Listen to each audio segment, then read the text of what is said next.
The life of Saint Ignatius of Loyola. July 31st is the feast day of Saint Ignatius of Loyola, the founder of the Society of Jesus, who passed away on this day in the year 1556. Born in 1491, Ignatius was a different kind of saint. As the noted Jesuit historian Father John O'Malley, Society of Jesus, observed, Ignatius redefined a traditional basis of saintliness, which usually involved a degree of unworldliness. In contrast, Father O'Malley refers to Ignatius as a worldly saint.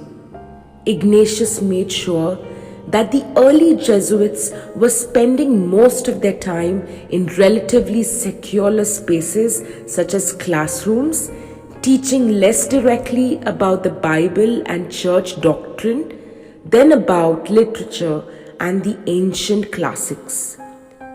He sent letters to his missionaries asking that they write back not just about their ministries but also about the local customs, plants and wildlife, and anything that seems extraordinary. Most of all, Ignatius wanted Jesuits to go out and find God in all things. Prayer of Saint Ignatius of Loyola. Dearest Lord, teach me to be generous.